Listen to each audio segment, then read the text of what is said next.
បើសិនជាបងប្អូនគឺជាបេក្ខជនដែលត្រៀមខ្លួនក្នុងការប្រឡងបាក់ឌុបក្នុងឆ្នាំ2025ខាងមុខនេះបងជឿជាក់ថាបងប្អូនកំពុងតែត្រៀមខ្លួនខ្លាំងមែនទែនទៅលើការប្រឡងបាក់ឌុបជាពិសេសគឺចង់ស្វែងរកវិញ្ញាសាធ្វើអនុវត្តឲ្យបានច្រើនដើម្បីឲ្យការប្រឡងបាក់ឌុបរបស់យើងទទួលបាននូវលទ្ធផលល្អទទួលបាននិទេស A និទេស B អីហ្នឹងដោយក្តីប្រាថ្នាពីដើមឆ្នាំហ្នឹងអញ្ចឹងឲ្យបងប្អូនមកមើលវីដេអូនេះគឺត្រូវឲ្យបងមកប្រាប់អំពីដំណឹងល្អមួយទាក់ទងទៅនឹងខាងសាលា e-school ដោយសារតែខាងសាលា e-school ឥឡូវគឺគេមានបើកវគ្គកញ្ចប់ថ្មីដែលបង្រៀនទៅលើវិញ្ញាសាពិសេសសម្រាប់ថ្នាក់ប្រឡងបាក់ឌុប2025គឺផ្ដោតសំខាន់ទៅលើការអនុវត្តវិញ្ញាសាត្រៀមប្រឡងបាក់ឌុបអញ្ចឹងបងប្អូនចង់ដឹងថាថ្នាក់រៀនកញ្ចប់ពិសេសរៀនទៅលើវិញ្ញាសាត្រៀមប្រឡងបាក់ឌុប2025ហ្នឹងមានផលប្រយោជន៍អីគេខ្លះបើសិនជាបងប្អូនចុះឈ្មោះចូលរៀនទី1គឺបងប្អូននឹងមានឱកាសរៀនជាមួយនឹងសាស្ត្រាចារ្យល្បីៗរួមមានសាស្ត្រាចារ្យជ័យធាវីសាស្ត្រាចារ្យនាងបូសាស្ត្រាចារ្យឡុងសារិនសាស្ត្រាចារ្យទៀងប៉ាងក៏ដូចជាសាស្ត្រាចារ្យធូផននិងសាស្ត្រាចារ្យមាសភិរុនដែលសាស្ត្រាចារ្យទាំងអស់គឺគាត់មានបទពិសោធន៍នៅក្នុងការបង្រៀនជាច្រើនឆ្នាំហើយគាត់មានតិចនិចនៅក្នុងការពន្យល់មេរៀនទោះបីជាបងប្អូនមានការពិបាកក្នុងការយល់មេរៀនក៏ដោយអញ្ចឹងបងប្អូនមិនបាច់ភ័យទេទេហើយចំពោះការសិក្សាជាមួយនឹង e-school Cambodia ផងដែរគឺជាការសិក្សាតាមរយៈការ live ផ្ទាល់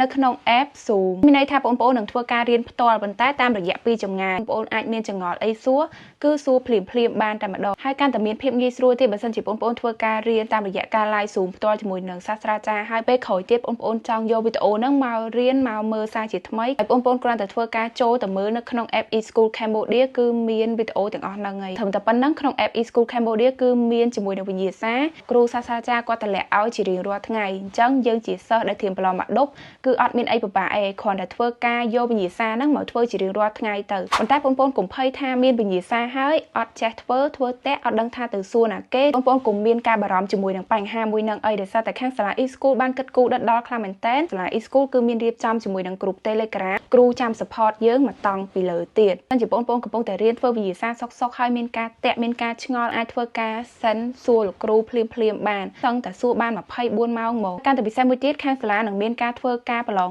តេស្តប្រឡងបាក់ឌុបដូចយើងប្រឡងបាក់ឌុបមែនតើអញ្ចឹងអ្នកទាំងគ្នាទាំងការវិភាគទាំងការកំណត់ម៉ោងអំឡុងពេលដែលយើងធ្វើការប្រឡងតេស្តរួចសាស្ត្រាចារ្យទាំងអស់គឺគាត់នឹងប្រាប់អំពីរបៀបនៅក្នុងការសរសេរតិចនិចក្នុងការសរសេរលើក្រដាសប្រឡងធ្វើម៉េចឲ្យយើងទទួលបានបន្ទុកល្អបន្ទុកពេញហើយនឹងដឹងអំពីសញ្ញាសម្គាល់មួយចំនួនដែលបេក្ខជនប្រឡងបាក់ឌុបអត់គួរធ្វើអញ្ចឹងចាប់ពីឥឡូវទៅរហូតដល់ថ្ងៃប្រឡងបាក់ឌុបគឺបងប្អូននឹងទទួលបាននូវបទពិសោធន៍ហើយនឹងត្រៀមខ្លួនបានល្អខ្លាំងមែនតើសម្រាប់ការទៅប្រឡងបាក់ឌុបក្នុងថ្ងៃខាងមុខហ្នឹងបងប្អូនមួយចំនួនប្រកាសជាបានដឹងដំណឹងទាក់ទងទៅនឹងភាសាតេស្តហើយខាងសាលា e-school ក៏មានបរិញ្ញាទាក់ទងនឹងកលឹះត្រៀមប្រឡងភាសាតេស្តនឹងដែរហើយមួយវិញទៀតរាល់ការរៀនរបស់បងប្អូនគ្រប់គ្នាគឺខាងសាលាយើងចាត់ទុកដាក់ខ្លាំងមែនតើបើសិនជាបងប្អូនមានការខិតខំប្រឹងប្រែងរៀនសូត្រគ្រប់វិន័យបានល្អខាងសាលានឹងធានាឲ្យថាបងប្អូនប្រឡងបាក់ឌុបជាប់ 100% ប៉ុន្តែបើសិនជាបងប្អូនប្រឡងអត់ជាប់ទេខាងសាលាក៏ធានាជូនសងប្រាក់វិញ 100% ដូចគ្នាចំពោះតម្លៃទៅលើការសិក្សាកញ្ចប់វិញ្ញាសាពិសេសសម្រាប់ប្រឡងបាក់ឌុបក្នុងឆ្នាំ2025គឺមានចំនួន6មុខហើយតម្លៃពេញគឺ$400ប៉ុន្តែបើសិនជាបងប្អូនធ្វើការចុះឈ្មោះចូលរៀនឥឡូវខាងសាលានឹងផ្ដល់ជូនការបញ្ចុះតម្លៃនៅសល់ត្រឹមតែ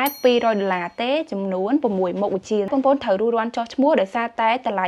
$200ចំនួន6មុខវិជ្ជាហ្នឹងគឺសម្រាប់តែ100នាក់ដំបូងដែលចុះឈ្មោះមុនគេតែប៉ុណ្ណោះបើសិនជាបងប្អូនចាប់អារម្មណ៍នៅក្នុងការចុះឈ្មោះចូលរៀនឬក៏សួរព័ត៌មានបន្ថែមទាក់ទងទៅនឹងថ្នាក់រៀនបងប្អូនអាចធ្វើការទំនាក់ទំនងទៅកាន់ page e-school Cambodia ជាចុងក្រោយបងក៏សូមជូនពរដល់បេក្ខជនដែលត្រៀមខ្លួនក្នុងការប្រឡងបាក់ឌុបខាងមុខនេះឲ្យទទួលបាននូវលទ្ធផលល្អហើយប្រឡងជាប់ទទួលបាននិទេសល្អទាំងអស់គ្នាសម្រាប់បងប្អូនដែលកំពុងត្រៀមខ្លួនប្រឡងបាក់ឌុបនៅថ្ងៃទី18សីហា2025នេះចុះឈ្មោះសិក្សាថ្នាក់វិញ្ញាសាពិសេសត្រៀមប្រឡងបាក់ឌុបឆ្នាំ2025នឹងទទួលបានការផ្ដល់ជូនតម្លៃកាន់តែពិសេសពី$400មកនៅត្រឹមតែ$200ប៉ុណ្ណោះចុះឈ្មោះភ្លាមសិក្សាបានភ្លាមចុះឈ្មោះថ្ងៃនេះសិក្សារហូតដល់ថ្ងៃប្រឡងបាក់ឌុបរួចរាល់ឡើងការផ្ដល់ជូននេះត្រឹមតែ100នាក់ប៉ុណ្ណោះចុះឈ្មោះហើយប្រឡងបញ្ចប់ធានាជូនថវិកាវិញ100%។